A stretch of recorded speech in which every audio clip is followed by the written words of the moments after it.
Hello बच्चों, good morning. कैसे हैं आप लोग?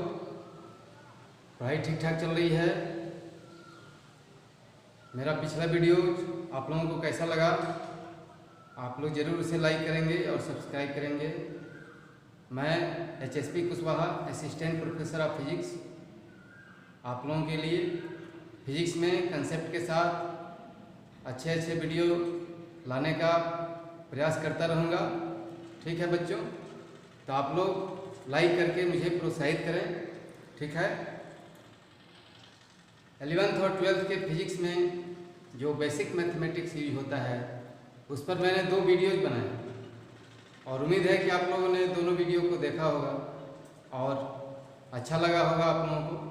अब आज मैं तीसरा वीडियो बनाने जा रहा हूँ जिसमें कोऑर्डिनेट ज्योमेट्री और कैलकुलस पर हम लोग चर्चा करेंगे। ठीक है बच्चों, तो हम लोग शुरू करते हैं।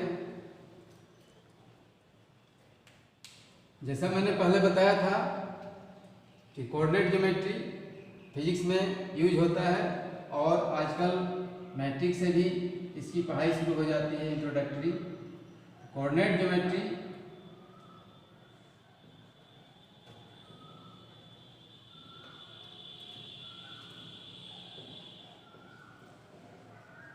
जिसे हिंदी में निर्देशांक ज्यामिति बोलते हैं, तो काफ़ी दिनों से इसका इतिहास 1700 ईस्वी के पहले से ही शुरू होता है।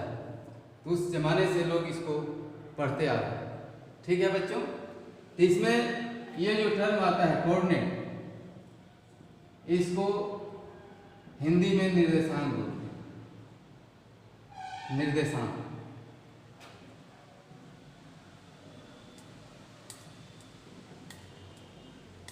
ठीक है बच्चों। अब हम कोई एक्सिस सिस्टम लेते हैं 2 डायमेंशन जिसमें 2 एक्सिस है, एक x है और एक y।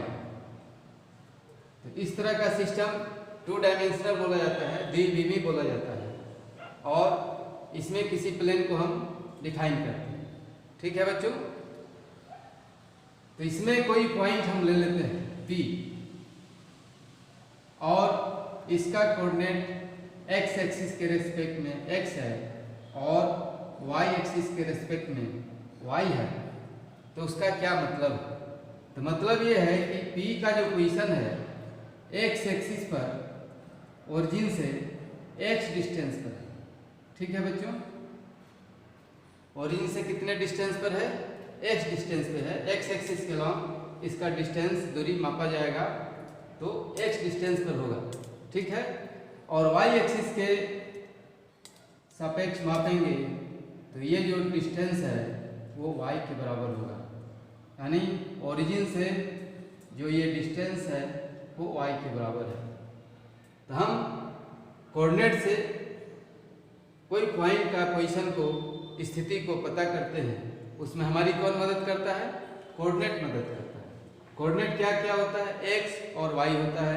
यदि 2 एक्सिस का सिस्टम है, द्विविमीय है, मतलब 2 डायमेंशनल है, तो कोऑर्डिनेट कितना होगा? निर्देशांक कितना होगा? 2। एक x एक्सिस के वाला सापेक्ष वाला और दूसरा y एक्सिस के सापेक्ष वाला। ठीक है बच्चों, उसी तरह से कोई 3 डायमेंशनल है यानी त्रिविमीय है, तो इसमें 3 एक्सिस होगा x, y और z। तो इसमें नंबर ऑफ कोऑर्डिनेट्स यानी निर्देशांकों की संख्या 3 होगी जो हर एक्सिस के हिसाब से पॉइंट पे पोजीशन को बताएगा। इसमें x एक्सिस के हिसाब से x, y के हिसाब से y और z एक्सिस के हिसाब से z कोऑर्डिनेट बनेगा।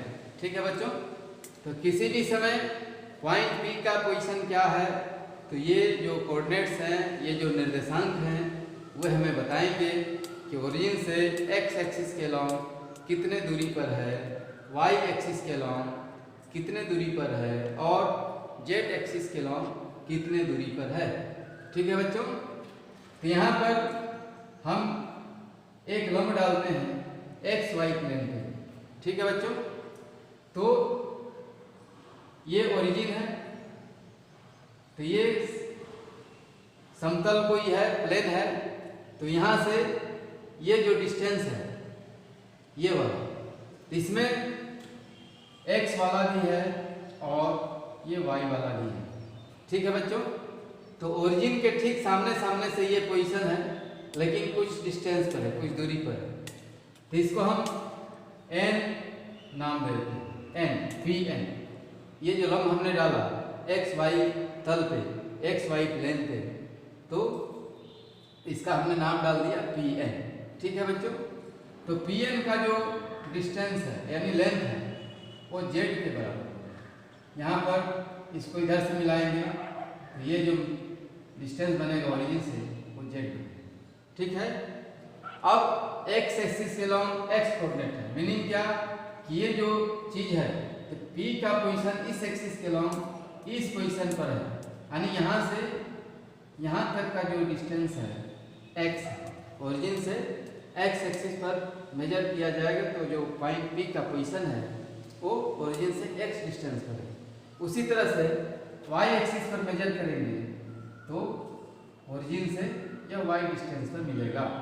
इस तरह से तीन कोऑर्डिनेट हो गया, 3 डायमेंशनल के लिए, 3 बीमिंग के लिए हमारे पास 3 निर्देशांक हो गए x y z।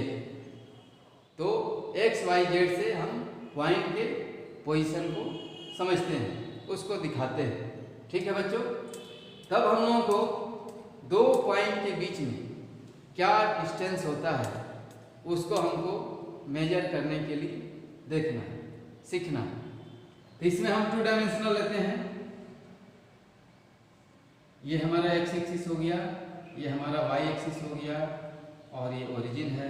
अब दो पॉइंट हम लेते हैं P, पहले का कोऑर्डिनेट x1 और y1 है, और एक दूसरा पॉइंट ले लेते हैं Q जिसका कोऑर्डिनेट x2 और y2 है।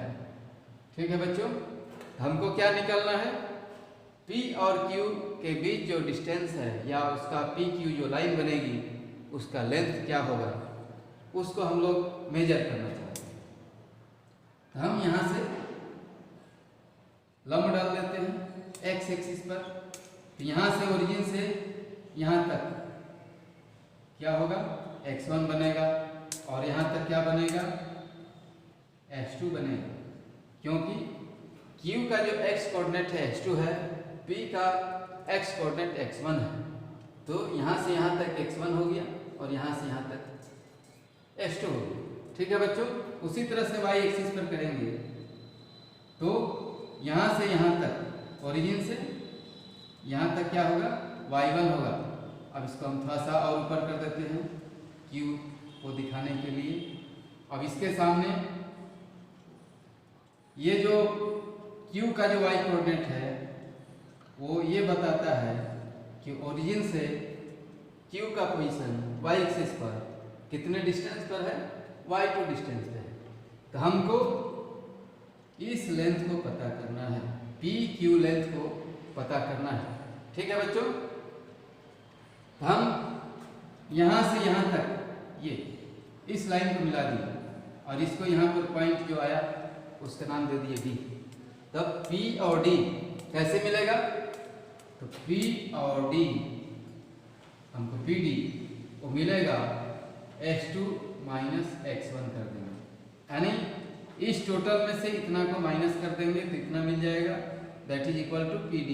वह किसके बराबर है, PD के बराबर है, तो PD बराबर है x2 माइनस x1 के।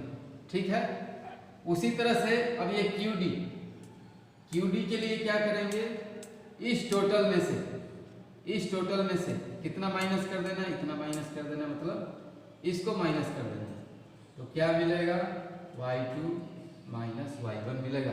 तो PD QD हो गया, हमको PQ चाहिए और ये एंगल कितना है 90 डिग्री है, क्योंकि मैंने इसको सीधे मिलाया है।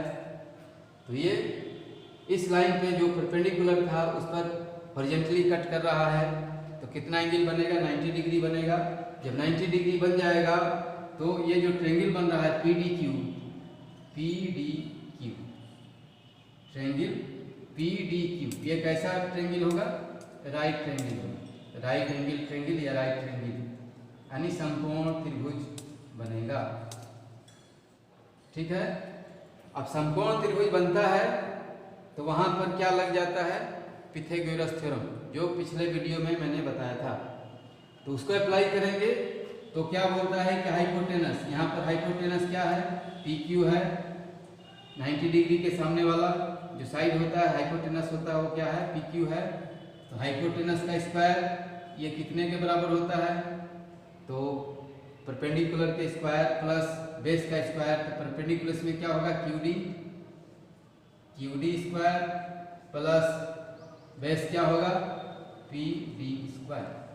ठीक है बच्चों, तो पी क्यू स्क्वायर कितना आया, जो दोनों पॉइंट के बीच का डिस्टेंस का स्क्वायर है वो कितना आ जाएगा, तो क्यू डी की वैल्यू डाल देंगे यहाँ पे y2 minus y1 whole square, और पी डी की वैल्यू डाल देंगे x2 माइनस x1 का होल स्क्वायर। तो हमें पी क्यू जो लेंथ है वह प्राप्त हो जाएगा। कैसे प्राप्त होगा, इसका स्क्वायर हटाएंगे तो उधर में रूट लग जाएगा, रूट लगा देंगे, क्या हो जाएगा, x2 minus x1 square y2 minus y1 square. ये हमारे पास फार्मूला आ गया। 2 पॉइंट दिया हुआ है, 2 डायमेंशनल में है, दोनों का कोऑर्डिनेट दिया हुआ है, तो दोनों के बीच जो स्ट्रेट लाइन बनेगी, मिलाने वाली लाइन, तो उसका लेंथ क्या होगा, या दोनों पॉइंट के बीच में जो डिस्टेंस है वो क्या होगा, उसके लिए हमारे पास ये फार्मूला आ गया। ठीक है बच्चों, उसी तरह से 3 डायमेंशनल के लिए हम लोग कर सकते हैं।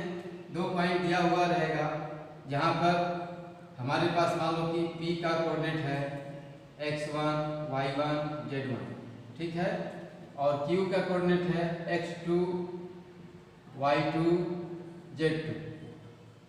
अब हमें कहा जाएगा कि पी क्यू का लेंथ क्या है, जो पॉइंट P और Q हैं उनको मिलाने वाली जो लाइन है उसका लेंथ क्या है, या पी क्यू के बीच डिस्टेंस क्या है। तो इसी तरीके से हम फार्मूला उसमें डाल देंगे, क्या हो जाएगा,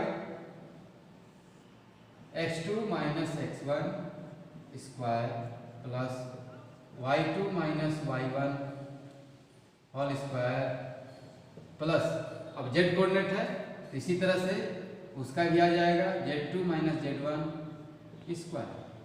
तो ये हो गया कि 2 पॉइंट के बीच में जो डिस्टेंस है या जो लाइन दोनों पॉइंट को मिलाता है उसका लेंथ क्या है, तो हमारे पास फार्मूला आ गया।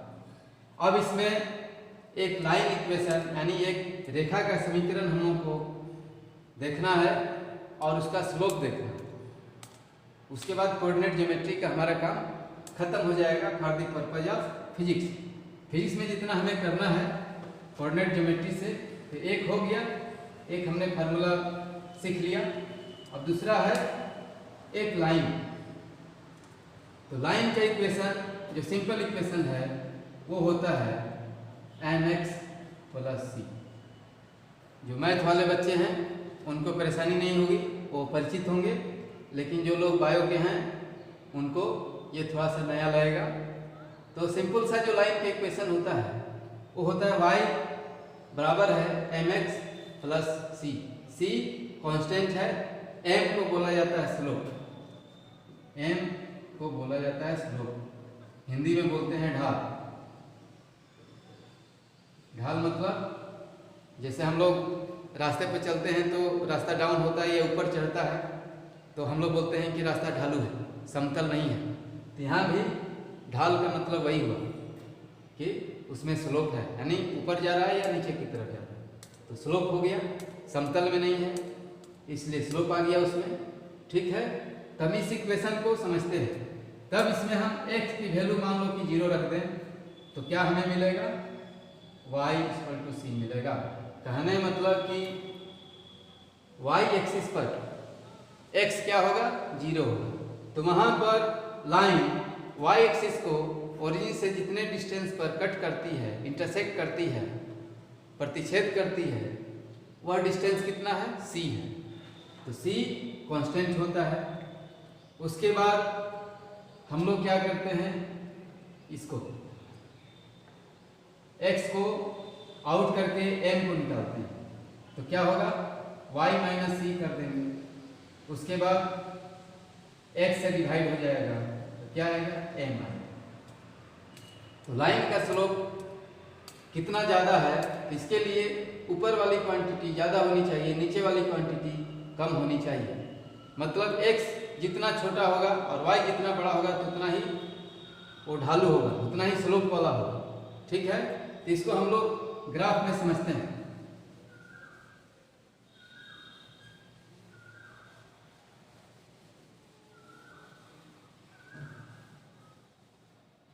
हमारे पास ये x एक्सिस है और ये y एक्सिस है। ठीक है बच्चों, अब जो हमने बताया था कि लाइन की इक्वेशन ये है, तो इसमें देखो यहाँ से एक स्ट्रेट लाइन पास करते हैं, तो ये C है, क्योंकि यहाँ पर जो पॉइंट होगा y एक्सिस पर उसका x कोऑर्डिनेट 0 होगा और y कोऑर्डिनेट क्या होगा, C होगा। तो यहाँ पर देखो 0 और C, यहाँ मान लो कि कोई P है तो 0 C होगा। इधर कोई जनरल पॉइंट है Q मान लो, तो क्या हो जाएगा x y हो गया। तो स्लोप क्या है, m क्या बताता है, तो y माइनस सी, तो इसको हम लंब डालते हैं इस पे x एक्सिस पे, क्योंकि हमको निकालना है y माइनस सी। तो यहाँ तक तो c है और ये पूरा y है इस पॉइंट के लिए, तो y माइनस सी कैसे निकलेगा, तो देखो कैसे निकलेगा। यहाँ से एक हॉरिजॉन्टल लाइन मतलब पैरेलल टू x एक्सिस खींचते हुए इस परपेंडिकुलर में हम क्या कर देते हैं, मिला देते हैं और इसको d नाम दे देते हैं। ठीक है, तो यहाँ तो x कोऑर्डिनेट 0 था, यहाँ जो है कि कितना आएगा, x आएगा, क्योंकि यहाँ पर जो पॉइंट है उसका x कोऑर्डिनेट 0 है, यहाँ पर जो पॉइंट है उसका x कोऑर्डिनेट क्या है, x है। तो ये जो डिस्टेंस है x के बराबर है और ये जो डिस्टेंस है वो इसके बराबर है, मतलब x के बराबर ये भी है।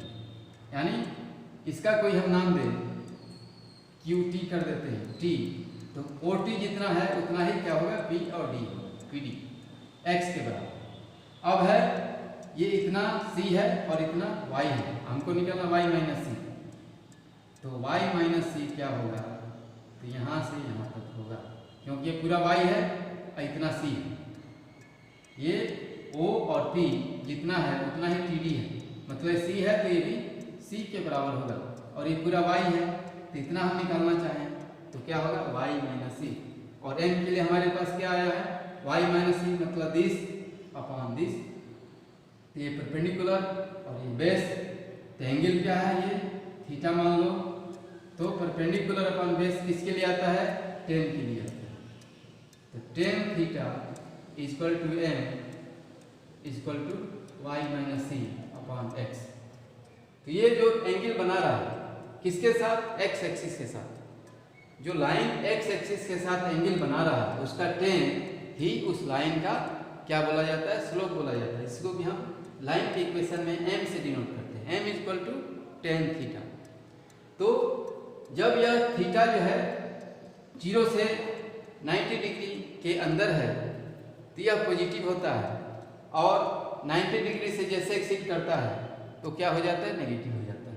तो मान लो कि किसी का यदि स्लोप नेगेटिव में आ रहा है, टेन थीटा नेगेटिव आ रहा है, m माइनस में आ रहा है, तो मीनिंग क्या है, वह लाइन ऐसे है, ये लाइन जैसे ऐसे था तो इसका स्लोप क्या है, पॉजिटिव है, लेकिन कोई लाइन ऐसे होगा तो उसका क्या होगा, स्लोप नेगेटिव होगा। ठीक है बच्चों, तो नेगेटिव स्लोप वाला लाइन इधर से ऐसे आएगा, ठीक है, पॉजिटिव स्लोप वाला लाइन इधर से ऐसे आएगा, मतलब 0 डिग्री से लेकर के 90 के बीच में उसका स्लोप बनेगा, किसका, जिसका स्लोप पॉजिटिव है। ठीक है, और 90 से जैसे एक्सीड करेगा तो इस लाइन के लिए जो स्लोप है उसका थीटा यानी 90 डिग्री से क्या करता है, एक्सीड करता है, यानी 90 डिग्री प्लस में, तो m क्या आएगा, नेगेटिव आएगा, टेन थीटा क्या आएगा, नेगेटिव आएगा। तो उस लाइन का स्लोप जो इसमें हमने दिया है उसका स्लोप क्या होगा, नेगेटिव होगा, नहीं ऋणात्मक होगा, ढाल इसका ऋणात्मक होगा। ठीक है बच्चों, तो कोऑर्डिनेट ज्योमेट्री में हमें इतना ही करना था फिजिक्स के लिए। ठीक है, अब इसी में हम कैलकुलस करेंगे, तो कैलकुलस में सिंपल सा है कि ये वाला जो टर्म है इसको हम लोग एक स्मॉल टर्म जिसको dy बोला जाता है, dy वेरी स्मॉल, ये पॉजिटिव है, ग्रेटर देन 0 है, लेकिन बहुत ही छोटा है। ठीक है, उसी तरह से इसको डी एक्स लिखते हैं। ये भी बहुत छोटा है और जीरो से बड़ा है।